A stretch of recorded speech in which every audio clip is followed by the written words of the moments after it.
Hey, everybody, welcome to the Internet Sports Broadcast Network. And we are a bunch of friends that like to hang out, sit around, kitchen table, talk sports. And that's what we do every week on Wednesday night. I have Smooth Dave, Todd, Purdy, Donovan, one of our sidekicks, is out in the field actually traveling and probably will not be on tonight. But we have a special guest coming on here in about 15 minutes. So you guys hang with us. You'll be really going to love this guest. He's really cool. Smooth Dave. I almost said Super Dave. I like that too, Smooth Dave. Super Dave sounds pretty cool because you have been super about getting these guests on, which is awesome. Yeah. But welcome, guys. Yes. Well, and I think our guest is in already. Our featured guest tonight is a former three-sport star at Fayetteville's Douglas Byrd High School. He graduated from Clemson University, where he earned all ACC and All-American honors twice. He's a 1989 first-round draft pick, number 11 overall, and he's known as a shutdown corner, but I know him for shutting down the clubs. But hey, but you know what? You back in the day we did that, but you know what? You were my bodyguard. Don't you forget about that? Hey, come on, man. I wasn't gonna get into all that, but he is a 2005 Clemson Hall of Fame inductee, and he will be a 2020 inductee in the North Carolina Hall of Fame. Ladies, give it up for Donnell Woolford. Thanks for having me on. Hey, listen, we're glad to have you. We were just talking. We were talking some. We'd like to do a little lead in before we have our guest come on, Donnell, and you've got Todd, and of course your buddy Smooth Dave here, and we were just talking about what it's going to feel like to play sports in empty stadiums in the next month. I was just taking a look at that. We need to take this thing serious because it's really affecting a lot of sports arenas and players, and I think we need to pay attention to this. And it's scary, but it's kind of funny to turn on TV and you see guys running down the court with no fans in the stands. Yeah, I as a player, I'm just wondering, of course, we're going to talk about how cool you are and great things you did, but can you imagine going to a NFL stadium and playing a big game and not have any fans there? No, sir, at all. Because, you feed off that. You feed off that, you feed off that energy. That's what hypes you up and gets you ready. But if this was happening when I was back in the 80s in Chicago, when it's 20 below, we don't have to worry about coronavirus. It'd be dead. No kidding. Hey, how do you go from 1989 to 1996 and not miss a game? How do you do that? I just kept my body in shape. I worked out, when everybody else was hanging out. I went to the gym. I had a private trainer. Because that sport is very violent. It doesn't only take one play and you're done. You can be done. So I happen to be blessed for 10 years, and I just took care of my body, and I rest because you need to rest. And then on Sundays I just showed up, and then I said my prayers, and I'm hoping I wouldn't get hurt. Right. And just continue to play for at that level, that many games. To me, that. Tell us about your time when you were playing in college at Clemson. What was that like? Years I played, it was great. We won. Danny Ford gave me an opportunity, gave me a scholarship to play football there. Actually, I played running back in high school, and I turned up when I went to Clemson. I played. I switched over to defensive back, and so I can get on the field. And and I ended up having a pretty good season. Years there, 3 ACC titles, and been one of the top defensive backs that ever come through Clemson University. It was just a great honor just to be a part of that. Now, don't leave out you running back kicks now and punts. Well, I ran back special kicks, teams. I did that for a little while. Actually, I was first in the nation one time, and in fact, the year me and Dion was going head to head, I was leading him in in punt return yardage. So, Wow. and then we also had the number one defense and number one secondary over his secondary. Yep. In during that time. But he's a great player, and and he got drafted first corner pick taken off the board, and I came behind him. So we were two great competitors, and the Florida State and Clemson going at it, and and having some fun. All right, so 1989, you're the 11th pick in the draft. Tell us what that was like. Big Smooth, it was just, a dream come true. All my life I've been playing football, and as a little kid in Germany. My dad was in the military, so we traveled all over the world. And I, played football at an early age, and I'll never forget this. And I tell people this story all the time. And our neighbors, I was best friends with John Surgeon. We played on the same Little League football team in California. And I was able to go to a football game. My first NFL football game is San Francisco 49ers against Atlanta Falcons. That's when Joe Montana was the quarterback. And they took me to a game, and his mother she leaned over to me and she said, "One of these days I'm going to see you on that football field." I didn't know at the time. I was just so excited about being in a football game. We were in the nosebleed section, but it was fun. I got to see a professional football game. Now, how many kids could say they, in a lifetime, got a chance to go watch an NFL professional football game? And so that stuck with me, and that resonated with me for a long time. And then as we got closer, we got to high school, got a scholarship, and then I got drafted. And I got that call from Mike Ditka and asking me, do I want to be a Chicago Bear? And I said, yes, Coach, I do. And the rest is history. That's awesome, man. That's awesome to hear that, being a fan first, and then leading up to your NFL career. And so you made the Pro Bowl. At one time, you were leading the Bears in interception until, the last few years or so. But after you got done playing, I know you went to Pittsburgh and then Carolina Panthers. And after football, you decided to go back to school. Tell us about that experience. Well, I wanted to finish.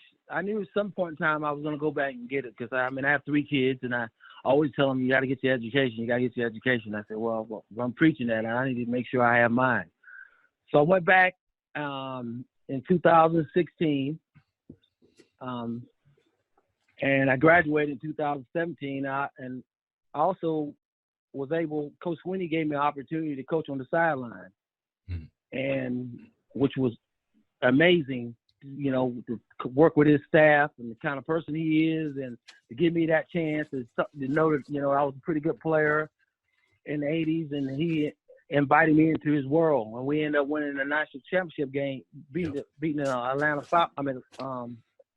2016 for the national championship game. And then I graduated in 2017. So that was pretty good. That was 2 pretty good years of my life. Yeah, you timed that well.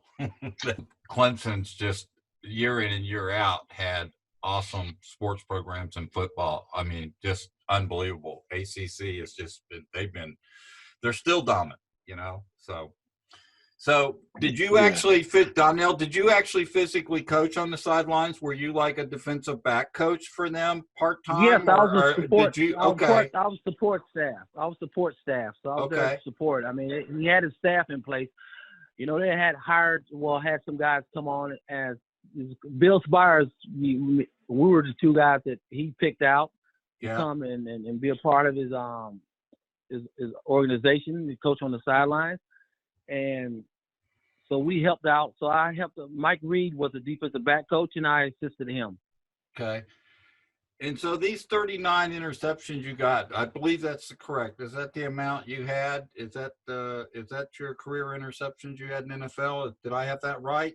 39 total, 32 so. with Chicago. Okay. Question: how do you 38? Okay. How is a cornerback? Did you able to understand tendencies? Because, that's kind of a jump route position and a deep, you have to cover guys deep a lot and across the middle. You got it all. You got to do it all. How did you Did film help you figure out how to cover these guys, or did you look for tip-offs that they might do when they were running routes that you didn't tell them, but maybe you picked up on? How did you do so well with the interceptions? Well, I mean, I had to be a student of the game in the film room because I'm going against guys like Jerry Rice, Chris Carter, Michael Irvin,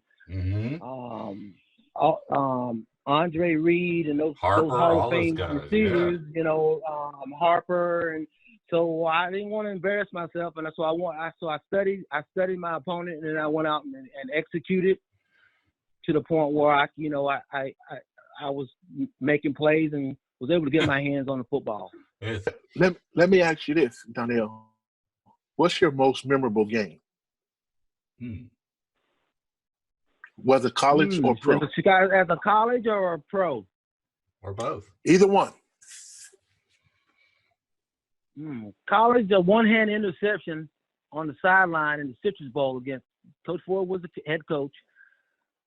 Citrus Bowl, one-handed interception. They put it on Sports Illustrated. Me diving in the air and catching the interception, one hand and coming down with the ball. And then we won the game as well. And then playing against Joe Paterno, who's a legend. It's kind of pretty high up there. And then also the Chicago Bears. My first interception for a touchdown was against the Minnesota Vikings. Warren Moon and Chris Carter. Chris Carter ran a curl route, and I stepped in front of him and picked it off and scored a touchdown. So my 2 plays. Your big rival too, right? Nice. We have rival. Nice, man. That's awesome. And so, what are you doing now? Well, right now I work for a youth foundation. I'm the vice chair of a youth foundation, America Youth Foundation here in Charlotte, and just trying to stay busy with the kids and trying to impact them. We mentor them. We coach them through sports, entertainment, arts. Just involved in the community with the youth. And also, I serve on several nonprofits on the board, and then I do consulting work for a couple of real estate companies, and just trying to stay busy. Okay, all right, good. That's excellent. So, what do you think? They just had the combine. Last week we had your buddy Kenny Rogers on. We talked to him a little bit. Have you seen anything? He likes to talk. He likes to talk. How did you get him off the phone? We didn't. We hung up on him. Dave, I don't know if he told you I'm kind of quiet. We just cut the mics after 30 minutes. That's all. We said bye-bye. Yeah. And so what do you think about, upcoming prospects, guys coming out to be drafted in this year's upcoming draft? Anybody stand out special to you? Well, always, Clemson University, Devils turned that program around. And, we've got it's first rounders coming out left and right. And I always kind of keep up with those guys. Like we have Isaiah Simmons, the linebacker. He's going to probably be 4th pick linebacker picked in the draft. Or defensive back, A.J. Terrell, probably going in the first round. We had a couple guys going in the first round last year, and then we had all those defensive linemen going in the first round that one year, 2019, and just trying to keep up with the football players on the Clemson side, Clemson University. And Donnell, that program looks like it's pretty well beefed up for the next couple of years and on into the future with the way they've been showing up year after year and year in the championship. Are you finding that the recruiting's been really good for them, that it continues to be good for them, that people are really excited when they come on the Clemson campus? That's got to be fun. Yeah, it has, especially when I was there for 2 years and, got to see coaches work with his staff, and they go out and recruit. I mean, they always unturn the stones and rocks. They go far, and they go and find these players, and then build a relationship with them. Then they invite them down to Clemson in front of 80,000 people and you know, feed them and watch a game. And once you get them down there, it's over. And, you know, Coach Sweeney, what I really like about him, he believes in the Lord, and, you know, he's a family man. And, you know, he gave me that great opportunity. And when they go off and recruit, that's what they bring to the recruiting table. And then that's why we have been so successful in the last 5, 10 years, a decade. You know, Awesome. he's just, you know, it's just, he's just, they do the right thing. Yeah, and when you were saying that, you know, I was thinking about, you know, he's turned out a lot of good players that are doing fine at the next level. I think about a kid like a Hunter Renfro, wide receiver for the Oakland Raiders. You know, he had a great college career there at Clemson. He's at Oakland getting a chance to play there. And it's just a testament to the coaching that they received when they were in college. They got a couple other Clemson players on the roster there with the Raiders. Defensive end, Farrell, I think is his last name. Farrell, Cleveland, yes. Yeah. Cleveland Yeah, Farrell. he's playing there. And so, you know, I mean, I love watching Dabo coach because he's really intense. He really gets into it. But it looks like he has a way of connecting with his players where he gets the best out of them. Can you comment on that a little bit? Absolutely. I mean, and he does the same thing with his staff. We have our meetings in the staff room, and he's on point. He makes sure everybody's doing what they're supposed to be and being accountable. And he calls it all in. So, you know, all in means you got to be all in. So from the beginning to off-season training to training camp, spring ball, he's just everyone connects with him like that, and that's why he's producing wins and national championship trophies. And Donnell, the thing I notice about Clemson is, and you see it on the sidelines during every game where you get a chance to watch them on TV, is it seems like, you know, there's a lot of programs where the kids are there to play, but it looks like they have fun. I mean, they look like, they take it seriously. Yes, they want to win, but they look like they have fun, and they're very close. You don't get that on all these teams today, right? No, you don't. Well, it's like a family. He treats everything like Coach Sweeney treats everybody like his kids, his wife, family. Everybody's family. Everybody sticks together. And when these players, when they go out on that football field, that cannon goes off, they run down that hill in front of 90,000 screaming fans, and you can't help but to play hard. And win. You know, because the program is just really exploded, and I'm happy to see it. I miss being around them, and so, but I always go back to a couple games and you know, and keep connected, and I'm always pulling for them. Yeah, nice. Hey, so Donnell, let's go back to Chicago. I just got one other quick fun question for you. Maybe it's not fun. Can you tell me the coldest game you played in, and did you absolutely just hate it? Or did you just like, oh, God, it's really cold for this game? we had a few of them. I bet. We had a few of them. You know, one particular game, we were playing Green Bay Packers. Soldier Field was really, really cold. I think it was minus 19 degrees, you know. Ooh, you know, ooh. Brent Favre was the quarterback. Sterling Sharp was the receiver. And we were battling. Me and Sterling was battling during the game, and I took a shot at him up and with my right hand because I was up on the press technique, man to man. So I hit him in his helmet, and I continued to play, and you know, and I felt something pop, but I didn't know. You know, I'm playing for Coach Mike Dickens. Coach Dickens, you can't go to Coach Dickens and say my fingers hurt. Yeah, my fingers hurting, Coach. You know what he'd do? He probably, you know what he would do. You know, break Coach, the other one. Mm-hmm. He'd break the other one. But so and then after the game, we won. I think we ended up winning the game, and then I went to the doctors and didn't know it, but it was so frozen. I had broke 5 bones in my wrist.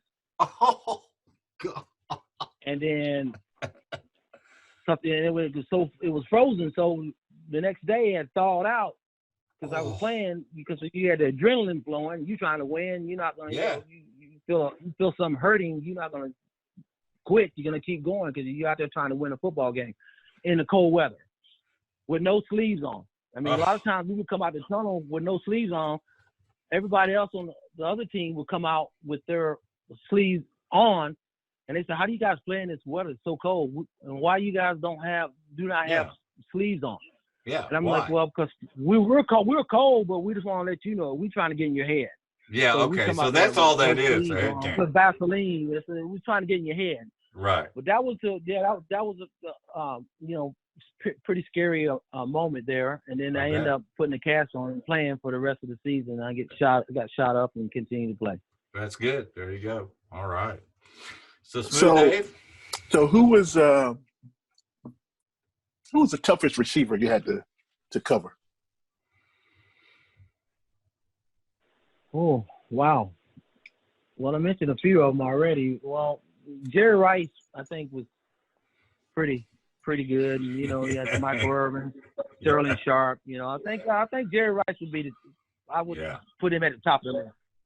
Yeah. Now, who did you have the most fun playing against? Chris Carter, because all he did is talk junk, but then he would run and go inside and work on the linebackers. He'd get in the slot. He would get in the slot, because he played the Z receiver, which is out. But when they played us, they knew I was going to take him out of the game. So they move him inside in the slot position and run him on the linebackers and nickelback. And then he would always get into fights with those guys. And then when he would come out to me, I would, he acted like he didn't want to. He wanted to play, but he didn't want to run a route because he knew I would be all over him. But he's a great player, Hall of Fame. But he was a fun guy to play against because he was always in there talking junk to the linebackers, talking crazy stuff, talking smack to everybody. But then when he come out there with me, his mouth was he's quiet. So I didn't understand that. So did that stuff go on a lot? Was there a lot of talk back and forth, or is there just certain players that wanted to get in your head to do that, or did you talk back to them, or did you kind of tease them a little bit? Did this go on? No, well, not in my area, not on my island. I just kept it calm. I just did my job. And and people and players, receivers respected me. They watched the film. They know that I could play, and they knew I was a shutdown corner. So they respected me, and I respected them too. But I was never a trash talker. Right.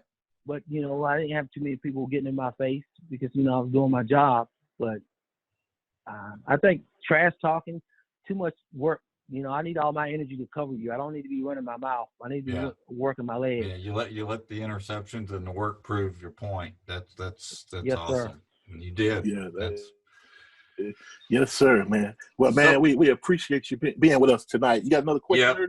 No, I was going to say we don't want to tie up too much of your time, Donnell. Thank you. We just love talking to you guys and hearing about you a little bit about your past and bringing it back up. I know it's always nice to kind of go back to a great career like you've had and kind of be able to talk about it still in 2020. So that's pretty cool. Time flies, doesn't it? Time flies. Well, thank you guys for having me on, and Dave, you sound good. I think you found your new career. We used to call him Big Papa. We used to call him Big Papa in Chicago. So now he's taking on the nickname is Big Smooth. So it's kind of cool. So I look forward to listening to you guys. Well, we thank you for being on, and thanks for taking our questions. Yeah. We just try to have fun with this. We try not to copy anybody else what they're doing. We just try to have four guys talking around, talking sports. So thank you for just coming on and letting us bug you a little bit. We appreciate it. Yeah. Well, thank you guys for having me on. I appreciate it. And I'll see you in June at Bo Jackson Golf Tournament. So I look forward to that. Absolutely. Yes. All right, buddy. Take care, man. He's going to come down. I'll be there.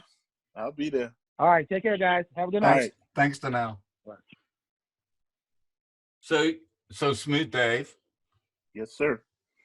I Are you going to broadcast from the golf tournament with I us? can do whatever. Man, that's pretty cool. I can do whatever. That is awesome. Yeah, that's coming up in June. So what a good guess. That I'm looking forward to that. Yeah, definitely. So, Todd, what'd you think? Man, I tell you what, I'd like to shut down the club with y'all. Yeah, no kidding. Todd, be careful what you wish for. Yeah, I'd be there. Todd got the money to follow you down on his airplane. I'm kind of like Donnell. You know, I don't really say a whole bunch. He just gets it done. Yeah. I mean, I remember one night we were out the whole night. I'm like all night. That's and bad. I was working full time. Right. And it was during the week. He had called me. He had called me and said, "Hey, I got a group of people. We're going out to dinner." So I meet him downtown at this restaurant, man, an Italian restaurant. And it's something out of The Godfather where they had this private room where you go to a bookcase and then it opens the door to the private dining room area. And so we were there and we hung out all night. And I think I literally got home at 6 a.m. the next morning, and I just showered and changed clothes and went to work. Wow. Yeah. That's awesome. Back in the day, hey, Smooth, back in the day when you could do that. Can't do that anymore. Right now, I shut down at 10 o'clock. Mm-hmm. Well, we can still do that. It's yes, like sir. When we get ready to go to work, it's going to be working on a nap. You know? Yeah. So, guys. Right, exactly. But no, he truly a fun individual. And his family, beautiful family, you know, his kids, you know, his brothers and cousins and everybody, just a great family. And he's good. And I really appreciate him coming on tonight. So.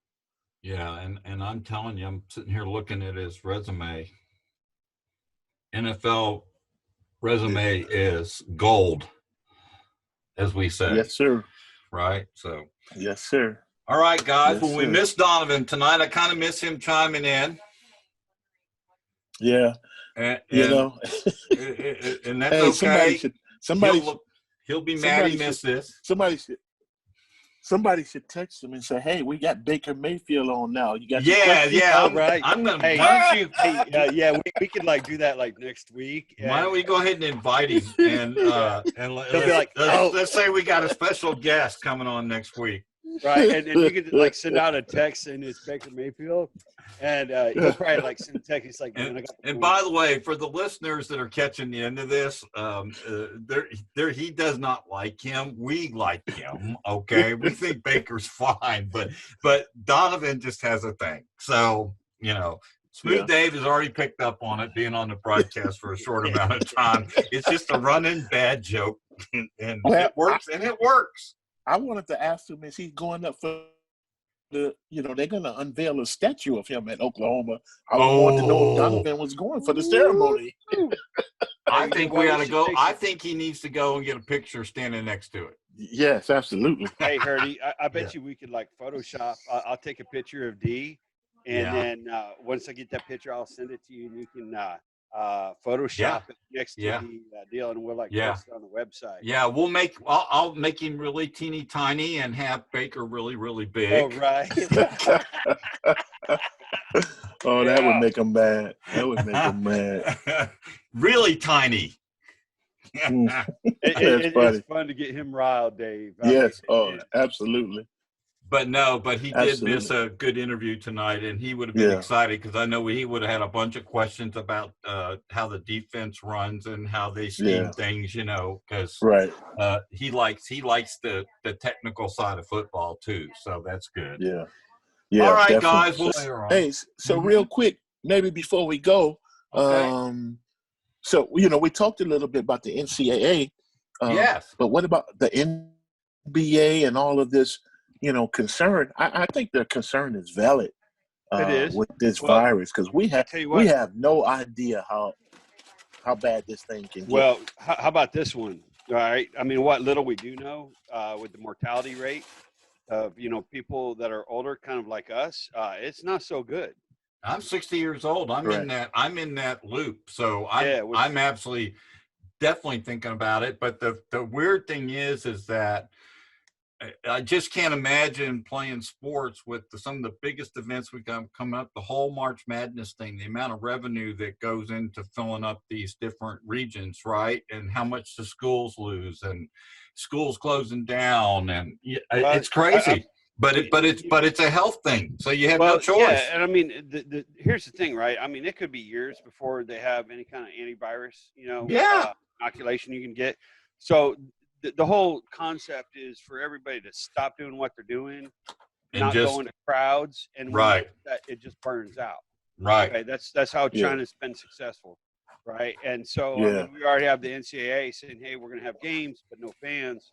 And there are people calling for the NBA to say, hey, we need to like shut down games, or, I mean, what are they going to do? Are they going to shut down games, or are they going to restrict audience? I think they'll just restrict the audiences, and everything's on TV today. They'll probably make up some sort of way so you can get a package or so the games can be seen, to keep the fans involved. And I wonder if they'll pipe in boos and cheers.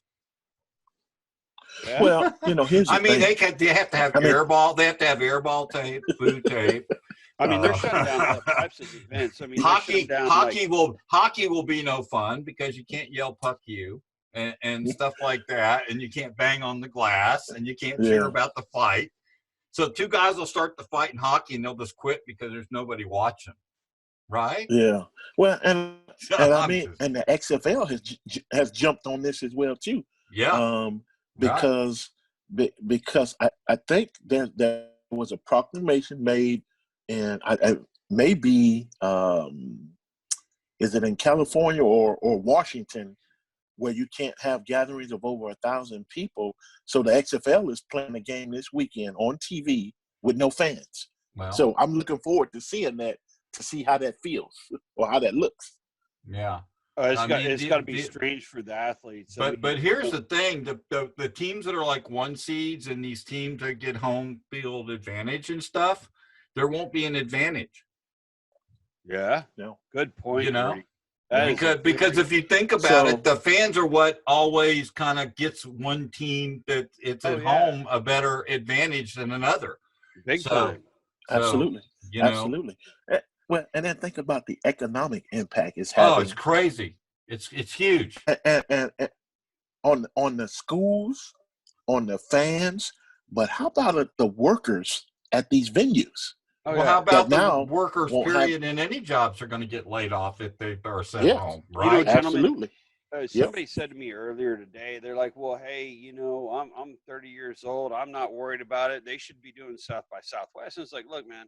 No. I was like, let's be a little bit more mature about this. It's like, do you know anybody, that's, maybe my age, because I'm a little bit older than you, that has health issues, or do you have any parents, or do you know anybody that's above 60 that you really care about? And Purdy. He's like, well, yeah. And I was like, well, I mean, so you're saying that you want to have something where you can spread this stuff and then subject all these people that we love, to possible death? And it's like, you got to be mature about this. And it's like, hey, if you got to get your fix, watch it on TV or rewatch something. You don't have to have live music, and you don't have to have, sports, in person. This is just temporary, it'll burn out, and thankfully in Texas, we're going into warmer weather, and that virus does not like warm weather. No, that's what they hope, and I think there's a big balance between panic and balance. You know what I'm saying? Right. And I think the balance is they're doing the right things. If you can keep the crowds away from the possibility of a fast spread, I think you're smart, right? And it's worth it right now. So, but you don't panic either. You still got to live life, right? You still got to live your life. Oh yeah, so. Yeah. I mean, it's just. Large gatherings, I mean, it makes sense because, I mean, you could have some diehard fan that has it and says, well, I'm only running like 101, Yeah, I'm going to go to the game and cough a couple times. I mean? Yeah. And all of a sudden, it's like crazy how many people you can, affect through what you touch and airborne, viral transmissions. Well, there you go. Interesting to watch. It'll be fun conversations for us to talk about after seeing empty stadiums and seeing what that effect it has on the players and stuff. That to me is just highly intriguing. So yes, sir. Yes, sir. So give me a sport you want for next week. Well, we're kind of leading into baseball season. Right. If we could find somebody to talk about,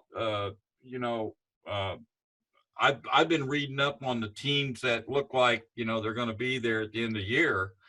And it's the same teams, you're talking Yankees, Dodgers, Astros, Rays, some of these teams, that have been there before. So if baseball, but I don't mind talking about, if we can get somebody from the NBA or maybe talk about March Madness, I'm up for that too. Okay.